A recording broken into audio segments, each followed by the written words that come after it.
Chapter ma Pirario Gario. Nyo obino bedo sano gima otieko rumo. Ni were otidho Abraham. Nyo owacho bongo. Abraham nyogo owacho neni atieka. Nyogo owacho tere pama wuod perin. Wuod perin achiel kende wuon Isaac. Ma imaro. Nyo ikadhi iye lo mate imoraya. Nyo imeme go kenyo obedi amiya miwang'o kuom tibo moro ma Allah wachore kuome.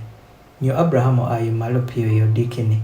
Nyo oke kom kuom ogwas pere. Nyo otero ariyo gokinyi chuo pere mathin gigo kod Isaac wuod pere. Bende ong'ado yien ri amiya miwang'o. Nyo oayo malo nyo okadho bonge kama were owachorego. Onyo kuom ndalo mar adek Abraham oting'o malo wang' pere. Nyo oneno thuno sano tie kama bor swa.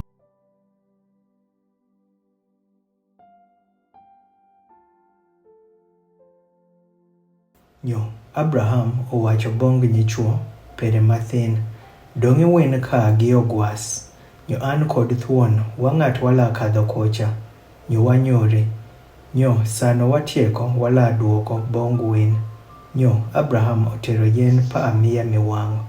Nyo onino yien no kuom Isaac wuod pere. Bende go otero mach chieng' pere kod apala. Nyo jariyo jokadho pach. Nyo Isaac oluwo bong Abraham ba pere. Nyo owacho ba paran. Nyo go owacho atieka wuod paran. Nyo go owacho neni mach kod yien to nyarombo tiekone mobedo amiya miwang'o. Nyo Abraham owacho wuod paran were amala miro nyarombo mobedo amiya miwang'o. Ameno jariyo jokadho pach.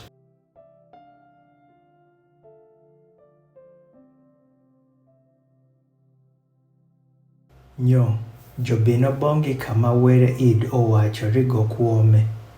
Nyo Abraham ogeto kamem kenyo. Bende oketho yien ilub. Nyo otweyo Isaac wuod pere. Nyo onino go kuom kamem kuom yien. Nyo Abraham oywawo wuoko chieng' pere. Nyo otero apala ni oneki wuod pere. Nyo japor pajat oluongo bongo go wuokipao. Nyo owacho Abraham Abraham. Nyo go owacho atieka. Nyo go owacho wei nino chieng' pere kuom thuon. Wei kada timo gimoro je kuom go. Ropir pama nyaka ang'eyo ni iluoro were sano aneno ni iki kwero miyo wuod perin. Wuod perin achiel kende bongan. Nyo Abraham oting'o malo wang' pere. Nyo ong'iyo. Nyo oneno iyucheno go. Sano nitie chuip momak idud gi luog mere. Nyo Abraham okadho. Nyo otero chuipno. Bende omimo chuipno obedi amiya miwang'o ikachuth wuod pere.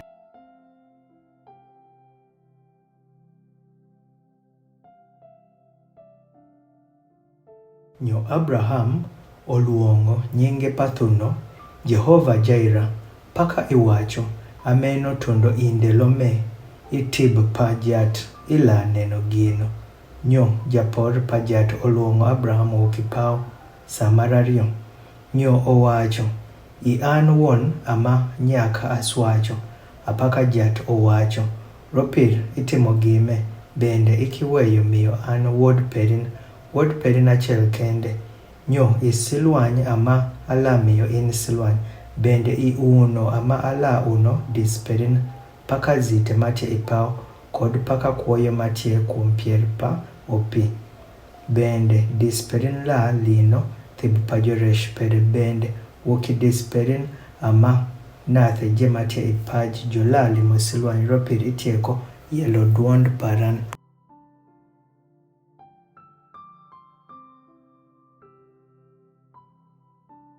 Ameno Abraham ogik bong nyichuo pere mathin.